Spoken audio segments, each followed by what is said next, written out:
ஐசியூன்றீங்க, ஐசியூவில் என்ன தான் பண்ணுறீங்க, என்ன பண்ணுறீங்கன்னு சொல்லிட்டு பேஷண்ட்டை இப்போ ஐசியூ வர்றாரு. இப்போ ஐசியூ வந்து என்ன மேனேஜ் பண்ண போகிறோன்னு நான் கொஞ்சம் சொல்கிறேன். நான் இன்வேசிவ் வென்டிலேஷன் அப்படின்னு சொல்லி ஒரு டைட் ஃபிட்டிங் மாஸ்கில் ஆக்சிஜன் கொடுப்போம். இந்த என்ஐவி வந்து இந்த கோவிட் பீரியடில் ரொம்ப கொஞ்சம் ஃபேமஸ் ஆயிடுச்சு.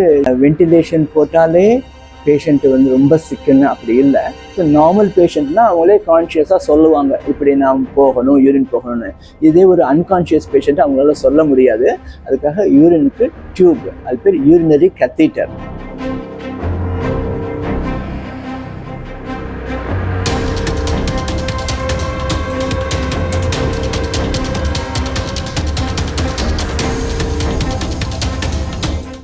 வணக்கம், தீபம் மெட்ஃபெஸ்ட் ஹாஸ்பிட்டல்னு பேசுகிறேன். நான் இங்கே ஐசியூவில் கன்சல்டண்ட்டாக இருக்கேன். என் நேம் டாக்டர் முரளி கிருஷ்ணன். இப்போது எல்லாருக்கும் இந்த ஒரு சந்தேகம் வருது, ஐசியூன்றீங்க, ஐசியூவில் என்ன தான் பண்ணுறீங்க, என்ன பண்ணுறீங்கன்னு சொல்லிட்டு. ஸோ ஒரு பேஷண்ட் வந்து ஆம்புலன்ஸ் மூலமாக வராரு, இல்லைன்னா இங்கே ஓபிடி மூலமாக வராரு.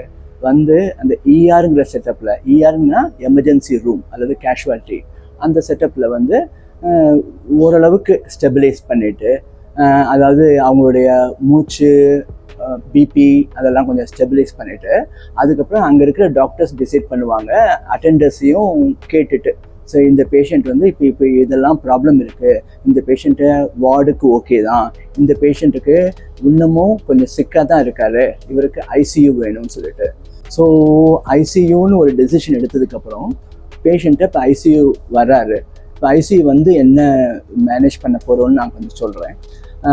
பேஷண்ட்டோட மூச்சு, அதாவது அவர் சுவாசம் பாதிக்கப்பட்டிருந்தால் கட்டாயம் அவருக்கு ஆக்சிஜன் வேணும். ஆக்சிஜன் வந்து விதவிதமான வெரைட்டி ஆஃப் கேட்ஜெட்ஸ் அது மூலமாக ஆக்சிஜன் கொடுக்குறவங்க. அதுக்கப்புறம் தேவைப்பட்டால் இதுக்காக என்ஐவி, நான் இன்வேசிவ் வென்டிலேஷன் அப்படின்னு சொல்லி ஒரு டைட் ஃபிட்டிங் மாஸ்கில் ஆக்சிஜன் கொடுப்போம். அது கொஞ்சம் பார்க்குறதுக்கு சில பேருக்கு இதாக இருந்தாலும் அது வந்து இந்த இன்டிபேஷனே பண்ணாமல் அது வழியாக கொடுப்போம். அது பேர் என்ஐவி. இந்த என்ஐவி வந்து இந்த கோவிட் பீரியடில் ரொம்ப கொஞ்சம் ஃபேமஸ் ஆயிடுச்சு. ஏன்னா நிறைய பேர் இன்டிபேஷன் இல்லாமல் அந்த என்ஐவி மூலமாகவே மேனேஜ் பண்ணுறது.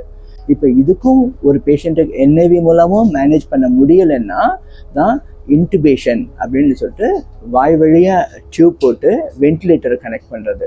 ஸோ அதுக்காக நம்ம அப்படி ஒரு ஜென்ரல் கன்செப்ஷன் இருக்குது, பெர்செப்ஷன் தட் வென்டிலேஷன் போட்டாலே பேஷண்ட்டு வந்து ரொம்ப சிக்குன்னு அப்படி இல்லை. It depends on the underlying medical problems. If serious problems is there, yes, poor prognosis இருக்குது. பட் வென்டிலேஷன் இருந்தும் இங்கே நிறைய பேஷண்ட் நாங்கள் வந்து நல்லபடியாக அந்த டியூப்பை வெளியே எடுத்து நாங்கள் அவங்கள நார்மல் சுவாசம் பண்ண வச்சுருக்கோம் ஒரு 1 or 2 days. ஸோ இப்போ இது வென்டிலேஷன் போட்டாலும் உடனே காலையில் போட்டு நம்ம சாயங்காலம் எடுக்க முடியாது. மேபி ஒரு 1 or 2 days வென்டிலேஷன் நல்ல ஸ்டெபிலைஸ் ஆனதுக்கப்புறம் அது எடுக்கலாம். அது பேர் ரைல்ஸ் டியூப் அப்படின்றாங்க. ஸோ இந்த டியூப் எது இல்லைன்னா வாய் வழியாக அவங்கள சாப்பிட முடியாது. அதனால இது மூலமாக நாங்கள் நல்ல திரவ உணவு, தட் இஸ் லிக்விட் ஃபுட்டு கொடுத்து அவங்களோட நியூட்ரிஷன் இம்ப்ரூவ் பண்ணுறோம். அப்புறம் யூரின் வந்து இப்போ நார்மல் பேஷண்ட்னா அவங்களே கான்ஷியஸாக சொல்லுவாங்க, இப்படி நான் போகணும், யூரின் போகணும்னு. இதே ஒரு அன்கான்ஷியஸ் பேஷண்ட் அவங்களால சொல்ல முடியாது. அதுக்காக யூரினுக்கு டியூப், அது பேர் யூரினரி கத்தீட்டர், அது மூலமாக நாங்கள் யூரினை மெஷர் பண்ணி ஸோ பேஷண்ட்டுக்கு எவ்வளோ தூரம் ட்ரிப்பில் கொடுக்கணும் அப்படின்னு நாங்கள் இது பண்ணுவோம், அசஸ் பண்ணுவோம். ஸோ இது ஓவராலாக ஒரு சின்ன ஒரு short summary of what's happening in the ICU.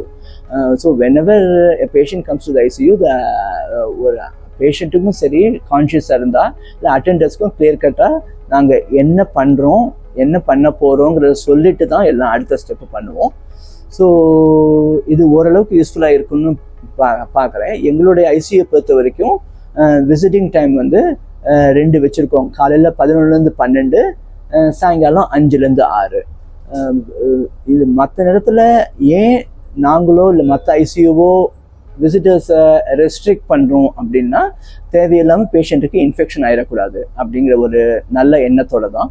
So ஓரளவுக்கு இந்த டாக் யூஸ்ஃபுல்லாக இருக்கும்னு நம்புகிறேன். என்னவா இருந்தாலும், என்ன டவுட் இருந்தாலும், you are free to ask me or any other doctors and nurses. Thanks. வணக்கம்.